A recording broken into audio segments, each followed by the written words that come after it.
Et c'est l'heure, Philippe, de l'infomédia du jour. Infomédia du jour qui braque son objectif sur un organisme de plus en plus sollicité par les téléspectateurs quand les antennes dérapent. Propos haineux, comportements sexistes, images violentes ou simplement dérangeantes. Je veux parler du CSA, le Conseil supérieur de l'audiovisuel créé en 1989. Sa mission première est d'assurer la liberté de la communication audiovisuelle et il régule au nom de l'État, mais de façon indépendante. Nuance. La prochaine loi, vous le savez, sur l'audiovisuel sera examinée à l'Assemblée début 2020. Elle prévoit la fusion du CSA avec Adopi pour fonder l'ARCOM, l'autorité de régulation de la communication audiovisuelle et numérique. C'est l'occasion de ce matin de faire, comme on dit, bilan et perspective. Comment le CSA va gérer la transition avec la nouvelle loi?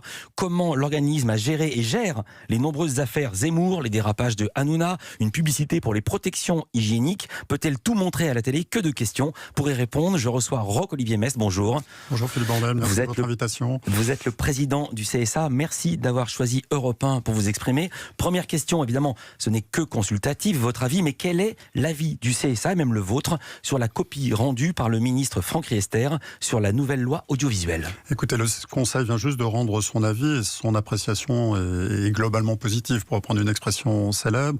C'est une réforme qui était très attendue. Pourquoi? Parce que notre paysage audiovisuel, vous, qui êtes un bon connaisseur, vous le savez, a été dessiné pour l'essentiel au début des années 80. 1986. Voilà, c'est la grande loi du 30 septembre 1986 sur la liberté de communication à laquelle j'ai participé comme jeune conseiller technique à l'époque au cabinet du ministre de la Culture. À cette époque-là, comme vous le savez... Internet n'avait pas été inventé, ni les smartphones. Il y avait une poignée de chaînes de télévision. Et donc aujourd'hui, on est dans un univers d'hyper-offre où les usages ont changé, où les vecteurs de transmission des contenus se sont modifiés. Ayant dit que la loi était obsolète, ça ne dit pas que la nouvelle vous plaise. Qu'est-ce qui vous séduit dans cette nouvelle loi? Moi, ce qui me paraît très important dans cette nouvelle loi, c'est que d'abord, on vient conforter notre modèle de financement de la création, ce qui était très important puisque notre modèle était percuté par les nouvelles plateformes numériques qui étaient soumises à aucune obligation, contrairement aux opérateurs historiques. Elle vient nous doter d'un régulateur moderne qui suit toute la chaîne de la création, y compris dans son volet de piratage, et c'est un texte qui vient aussi, je pense, adapter notre service public à un univers de concurrence féroce. Donc voilà, c'est un texte attendu. Une fois encore, cette réforme était réclamée par beaucoup d'autorités, les parlementaires, autorités de la concurrence, nous-mêmes, Conseil supérieur de l'audiovisuel. Donc c'est une étape historique qui va dans le bon sens. Le CSA va disparaître ? Ça va dans le sens de l'histoire. Je suis pas mécontent de poser cette question au président du CSA. Écoutez, le CSA se transforme, puisqu'il deviendra, vous l'avez dit, l'ARCOM, l'autorité de régulation de la communication audiovisuelle et numérique, ce qui montre bien que sa compétence sur le champ numérique s'étend. Donc c'est un régulateur dont les attributions vont s'étendre, dont le périmètre va s'étendre, et qui surtout va faire rentrer dans son champ de compétences de nouveaux acteurs. Donc c'est un moment historique pour nous. Quels nouveaux acteurs? Et allez-vous pouvoir agir sur Internet? On reprochait certaines choses aux chaînes de télévision. Par exemple, je me souviens de ces émissions où on voyait des gens boire de l'alcool et on disait mais sur Internet, on peut montrer toutes les images. Est-ce que le champ du CSA, ou plutôt devenu ARCOM, va s'étendre jusqu'à quel périmètre allez-vous pouvoir agir et intervenir? C'est une très bonne question et c'est l'occasion pour moi de dire que l'ARCOM ne sera pas le régulateur d'Internet. Ce serait une ambition totalement démesurée compte tenu de ce qu'est Internet. On sera amené à intervenir et à réguler des plateformes de partage de contenu, notamment en matière de vidéo, dans des limites qui sont bien établies. Donc ce projet de loi va transposer une directive européenne qui est très importante, qui a été adoptée à l'automne de l'année dernière, qui est la directive Services Médias Audiovisuels. Et donc on va pouvoir faire entrer dans le champ de la régulation les plateformes de contenu de partage de vidéos, donc Netflix, les Disney et autres, qui sont en train d'arriver. Parce que là, vous étiez un peu spectateur. On était totalement spectateur, avec des acteurs qui agissent sur le marché national, mais sans subir les règles du marché national. Donc TF1, M6, tous ces acteurs sont soumis à des obligations, notamment en matière de financement de la production cinéma et audiovisuel, alors que Netflix, 6 millions d'abonnés, n'est soumis à aucune obligation. Mais demain, ils le seront. Avec quels outils ? Alors d'abord, ces directives... C'est la loi qui va changer? Oui, absolument. D'abord, ces directives européennes que nous allons transposer vont leur imposer de participer au financement de la création, comme les autres acteurs historiques, et en même temps d'exposer dans leur catalogue de la production d'origine européenne, donc à hauteur de 30%. Et donc nous serons dans une approche conventionnelle avec eux, comme on l'est avec les acteurs historiques, et donc on leur imposera ces nouvelles obligations. Pardon de vous poser cette question-là, allez-vous avoir les moyens de vos ambitions? Je veux dire, à quoi je fais référence? C'est la loi sur les droits voisins, qui est une directive européenne, a du mal, c'est un euphémisme, à être appliquée ici en France, puisque par exemple Google, mais d'autres comme Facebook, refusent de payer quoi que ce soit aux éditeurs de presse. C'est tout à fait l'un des points que nous exprimerons dans notre avis, c'est que le régulateur, bien évidemment, doit être doté des moyens de son ambition, si je puis dire, pour pouvoir mettre en œuvre ce que le législateur va lui demander. Mais je vais vous dire là-dessus, moi je suis plutôt confiant. Je rencontre beaucoup ces acteurs, beaucoup ces plateformes et leurs responsables depuis que j'ai pris mes fonctions. Je pense qu'ils seront légalistes parce que c'est une réglementation européenne qui ne s'appliquera pas qu'en France, qui s'appliquera sur le continent, au sein de l'Union. Et d'autre part, je pense que c'est leur intérêt économique, tout simplement. Quel exemple, qu'est-ce qui pourrait changer pour les plateformes concrètement ? Ce qui va changer concrètement, c'est que 30% du catalogue de chacune de ces plateformes doit comporter des œuvres européennes. Et donc, pour les producteurs français, c'est une opportunité formidable. Vous savez, sur les 10 séries qui ont eu le plus de succès l'année dernière, en France, 9 d'entre elles étaient des séries françaises. Donc, quand vous êtes le patron de Netflix, vous avez intérêt à avoir sur votre catalogue de la production française, avec des acteurs français, des séries françaises. Mais alors, pardonnez-moi, mais pourquoi ils ne le font pas si ça marche si bien ? Écoutez, ils vont le faire, ils commencent à le faire. Netflix, comme vous le savez, est en montée en puissance sur le territoire français. Le bureau parisien de Netflix est en train de croître et embellir. Il y a beaucoup de projets de séries qui sont en cours de lancement. Et donc c'est une chance pour la création française. Donc je crois que ces plateformes joueront le jeu. En tout cas, pour notre part, on sera bien évidemment attentif à ce qu'elles le fassent. Alors c'est une spécificité française. La loi sur l'audiovisuel a pris du retard. Elle sera examinée à l'Assemblée lors du premier semestre 2020. En attendant la nouvelle réglementation pour désigner, ce sera en 2022, le futur président de France Télévisions. Le CSA va assurer la phase de transition pour le prochain mandat qui va donc démarrer en août 2020. C'est un peu complexe. Concrètement, comment ça va se passer ? Ça va se passer de façon très simple. Donc, le mandat de la présidente actuelle de France Télévisions vient à échéance fin août 2020. Delphine Ernotte. Nous sommes tenus, compte tenu des termes de la loi, de désigner le nouveau président entre 3 mois et 4 mois avant la fin du mandat, pour qu'il y ait une zone de chevauchement. Donc on va lancer un appel à candidature, puisque c'est la loi qui le prévoit, vers la fin du mois de février 2020. On recevra les candidatures, on auditionnera les candidats et on choisira le prochain président de France Télévisions avant le mois de mai de l'année 2020. Ça sera la dernière fois pour le CSA qui ensuite va perdre ce pouvoir de désigner le futur boss de la télé publique. Est-ce que l'indépendance y gagne au change selon vous ? Écoutez, sur le mode de nomination qui est retenu dans le projet de loi, il répond tout à fait au canon posé par le Conseil constitutionnel de garantie de l'indépendance de l'entreprise. Donc ça, j'ai pour ma part aucun doute. Deuxièmement, pour ma part, j'ai pas de regret que le Conseil supérieur de l'audiovisuel perde cette compétence, parce qu'en quelque sorte, on était un peu juge et parti sur ces sujets en nommant d'une part et en contrôlant d'autre part l'activité. Vous étiez l'entraîneur, vous étiez le sélectionneur et l'arbitre en même temps. Exactement. Et puis troisième, moi je pense que vraiment une fois encore le mode de nomination est solide, garantit l'indépendance. Le seul point sur lequel je souhaite insister, et on le dira dans notre avis, c'est que l'indépendance du service public, c'est aussi sa trajectoire financière. Et si on veut un service public fort, si on veut un financement de la création fort, il faut préserver un service public fort. Et donc ça veut dire qu'il est la ressource nécessaire pour porter son ambition. Et il faut que la ressource soit actée, pérennisée dans les textes de loi ? Il faut, à mon sens, en tout cas c'est la position du Conseil supérieur de l'audiovisuel, que le service public garde une recette affectée qui est une garantie de son indépendance et de son niveau de financement. Et donc nous le dirons dans notre avis. Après la pause, le CSA et les dérapages, ça fait partie de votre travail. Zemmour, Hanouna, Booba et même la pub Nana. Peut-on tout dire à la télé ? La suite de l'infomédia du jour, c'est dans un instant sur Europe 1.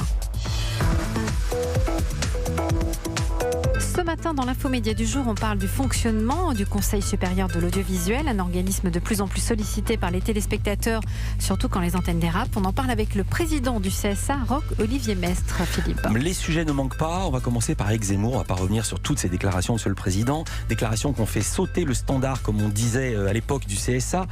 On va voir comment le CSA a procédé après l'intervention polémique du polémiste, pléonasme, lors de la convention de la droite organisée, c'était le 28 septembre dernier, par des proches de Marion Maréchal. Discours diffusé en direct ce jour-là sur LCI. Éric Zemmour s'en était notamment pris aux immigrés comparés des colonisateurs et avait affirmé que tous les problèmes de l'immigration sont aggravés par l'islam. Fin de citation. Vous avez vu ce passage en direct ? J'avais regardé cette émission en direct, effectivement. C'est l'occasion pour moi, peut-être Philippe Vandel, de vous dire un peu comment on procède dans ces affaires, parce qu'on est souvent interpellé sur les réseaux sociaux et on voudrait qu'on réagisse au quart de tour. J'allais vous demander là, est-ce qu'il y a eu des saisines Bien sûr, il y a eu des saisines très rapides, ça vient très vite. Dès qu'une émission est diffusée, il suffit de se connecter sur le site du CSA, il y a un bouton qui permet de signaler immédiatement. Notre méthode, notre temps, le temps de la régulation, c'est pas le temps des réseaux sociaux. On instruit chaque fois ces sujets extrêmement sérieusement, on visualise les images, on les revisualise, on regarde le contexte dans lequel elles ont été diffusées, ce qui a été dit avant, ce qui a été dit après, les reprises. On fait une analyse juridique très fine au regard des obligations qui incombent aux éditeurs. On auditionne les parties. Là, on a convoqué les équipes de LCI pour entendre leur point de vue, entendre leurs explications. Vous avez entendu Éric Zemmour également ? On n'a pas entendu Éric Zemmour, puisque nous, on traite de la responsabilité des éditeurs. Et puis ensuite, on délibère de façon collégiale. Je rappelle, le CSA est composé de 7 membres et toutes les décisions qui sont prises sont des décisions collégiales. Donc ça prend un petit temps qui est raisonnable, généralement environ 1 mois. C'est quand même beaucoup plus rapide que la justice. Mais en tout cas, on ne statue jamais à chaud. Et on ne statue jamais a priori. Donc le CSA n'est ni un censeur, ni un gardien d'un ordre moral, ni non plus, ce ne sont pas des agents d'une police de la pensée, comme certains pourraient l'exprimer. Deuxième remarque sur ce discours, ce que nous avons pensé dans le cas d'espèce, c'est qu'il fallait réaffirmer 3 choses. La première, c'est que celui qui s'exprime dans l'espace public peut engager sa responsabilité. C'est d'abord lui qui engage sa responsabilité. Et quand vous vous exprimez pendant 30 minutes, dans les termes qui ont été exprimés, dont certains étaient très proches de ce qui avait conduit la Cour de cassation à condamner son auteur le 17 septembre dernier, eh bien, nous avons estimé qu'il fallait voir si cette responsabilité devait être engagée dans le cas d'espèce. Et donc on a fait quelque chose qui est sans précédent au CSA, puisqu'on a utilisé l'article 40 du Code de procédure pénale et on a saisi le procureur de la République et on a transmis au procureur de la République une série des saisines, notamment d'autorités publiques, que nous avions reçues. Et on verra ce que la justice décidera, on verra ce que le procureur décidera de la suite. Deuxièmement, on a mis en garde très fermement LCI, parce que nous avons estimé que dans le cas d'espèce, LCI avait utilisé un format très inadapté à la situation. C'est sans précédent d'accorder une tribune de 30 minutes à une personnalité qui n'est pas une personnalité politique, qui n'est pas un élu de la République. Je vais me faire l'avocat d'LCI. Ensuite, il y a eu une émission dans laquelle ils ont fermement condamné et décrypté les propos d'Éric Zemmour. Mais il n'y a pas eu de contradiction en direct. Donc c'est une chose d'avoir une émission de plateau où le journaliste réagit immédiatement, où le contradicteur réagit à chaud. C'est autre chose de donner une tribune sur 30 minutes. Et donc on a mis fermement en garde LCI en disant que ce format, et d'ailleurs LCI a reconnu publiquement que ce format était inadapté. Ils ont présenté des excuses. Et troisièmement, on a fait un appel à la responsabilité des médias. Pourquoi ? Parce que, bien sûr, dans ce pays, la liberté d'expression, Dieu soit loué, est très protégée. C'est une valeur constitutionnelle. Elle trouve sa source dans l'article 11 de la déclaration de 1789. La liberté éditoriale est entière. Le droit de polémique, l'humour, la dérision, tout ça a sa place dans le débat public. On est un vieux pays qui aime le débat. C'est un pays qui aime la politique. Mais en même temps, la loi fixe des limites et donc on ne peut pas accepter d'aller sur le terrain de la haine ou de la discrimination. Vous avez mis en garde les chaînes, vous pensez qu'ils vont suivre cette mise en garde ? Parce qu'en même temps, on ne peut pas nier que ces polémistes font de l'audience et les chaînes recherchent l'audience. Bien sûr, mais je pense qu'il faut faire attention. On est dans une période où la montée des intolérances s'exprime. Pardonnez-moi, Monsieur le Président, je sais qu'il faut faire attention. Est-ce que vous pensez que les chaînes vont suivre vos mises en garde ? Écoutez, moi je fais confiance aux acteurs. C'est des acteurs qui sont inscrits dans notre paysage depuis longtemps, qui sont dirigés par des autorités responsables, qui connaissent très bien la réglementation qui est en vigueur. Alors c'est vrai qu'on a une particularité sur les chaînes d'information, c'est qu'on a une concurrence frontale de 3 chaînes privées sur le même marché publicitaire avec 2 chaînes qui perdent de l'argent, comme vous le savez, et qui donc sont un peu dans la course à l'échalote, si je puis employer cette expression, d'où ce principe d'appel à la responsabilité. Je constate qu'après notre appel à la responsabilité, par exemple, l'émission de M. Zemmour sur CNews, la chaîne a fait le choix de la diffuser en léger différé. Par sécurité. Autre sujet, je vous interromps parce que les sujets ne manquent pas. Un des abonnés aux plaintes que vous recevez au CSA, c'est Cyril Hanouna. Dernière affaire en date, c'était la semaine dernière. Il a soutenu sur le plateau son copain Booba, le rappeur qui avait insulté sur Instagram l'écrivaine Zineb El Razaoui. Auparavant, elle avait déclaré sur CNews, je vais citer les phrases exactes pour qu'on sache de quoi on parle, quand vous avez un guet-apens de sang barbare, la police américaine aurait tiré à balles réelles. Et là, Booba avait répliqué sur Instagram, pourrissons la vie de cette grosse M puante, en citant le compte de Zineb El Razaoui. Alors, l'épisode suivant, c'est sur C8, c'est là où j'aimerais avoir votre avis, Monsieur le Président. On va entendre les propos de Cyril Hanouna. Je vois Booba là, et je lui fais un gros big up à Booba, parce que la vidéo qu'il a faite là sur la ouf là, qui s'est exprimée là, Zineb, bravo. Voilà, bravo mon Elle est Bouba. quand même violente, hein, ça. Oui, Sa mais vidéo bon, est c'est violente. mérité. Ouais, mais bon, ce qu'elle avait dit, c'est très grave, Ouais. je vous le dis. Pourrissons la vie de cette grosse M puante. De nombreuses plaintes auprès de vos services sont arrivées. Ces plaintes visaient qui? Hanouna, Bouba ou Zineb ou les trois? Écoutez, ça porte sur les trois, et donc nous sommes saisis, et donc nous allons statuer en suivant la procédure que j'ai rappelé tout à l'heure, et donc comme il se doit, la loi me fait interdiction de m'exprimer sur des affaires sur lesquelles on est saisi tant qu'on n'a pas statué, donc on statuera d'ici quelques temps.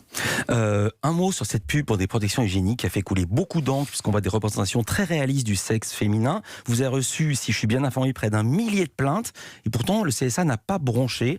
Vous n'avez pas été choqué par cette campagne? Écoutez, c'est une campagne qui est passée devant l'autorité de régulation de la publicité, donc l'autorité de régulation professionnelle, qui n'a pas mis d'objection. Nous sommes gardiens de l'image de la femme, d'éviter que les images dégradantes soient diffusées sur les médias audiovisuels. Nous avons estimé que dans le cas d'espèce, ce n'était pas le cas. C'est une publicité qui a pu surprendre par sa forme, mais en même temps, on est dans une société qui a évolué. Et la publicité s'adapte aussi aux évolutions de la société, et le Conseil supérieur de l'audiovisuel, lui aussi. Il me reste 1 minute pour parler d'une passe d'armes plus ancienne qui est assez étonnante. Là encore, c'est une première. On revient à Cyril Hanouna. Il y a eu une affaire qui vient de connaître un dénouement inattendu avec une décision de justice en sa faveur. Ça avait commencé, je vais essayer de résumer, par un canular morbide qui piégeait l'animateur Mathieu Delormeau de l'émission d'Hanouna. Le CSA avait sanctionné la chaîne, mais le Conseil d'État s'est montré moins sévère en annulant la sanction. Et résultat, le CSA, votre organisme, va devoir indemniser à hauteur d'1 100 000 € la chaîne C8 qui, elle, réclamait 4 millions d'euros. Est-ce que vous allez payer? Écoutez, on est dans un état de droit. La décision du CSA sanctionnant cette chaîne, pour les raisons que vous venez d'annoncer, a été annulée par le Conseil d'État. La conséquence automatique, c'était bien évidemment un contentieux indemnitaire qui a été engagé par C8. C8 demandait beaucoup plus d'argent 4 millions. que ce qui devrait être accordé. On attend la décision probablement pour aujourd'hui. Et donc, on paiera. Vous paierez. Exactement. Vous ne ferez pas appel. La décision tombe à quelle heure? Elle est définitive, la décision. Donc, je pense qu'elle tombera dans la journée, vraisemblablement. D'accord. On entendra cette décision dans le journal de Cyril Lacarrière, le journal des médias. Merci beaucoup. C'est une conséquence automatique de l'annulation par le Conseil d'État de notre décision il y a 2 ans. Merci, Roch Olivier Mess. Je rappelle, vous êtes le président du CSA pour quelques mois encore, avant de diriger... Pour quelques années encore, Philippe Quelques Vandel. années, pardon, avant de diriger l'ARCOM. Merci d'avoir été avec nous.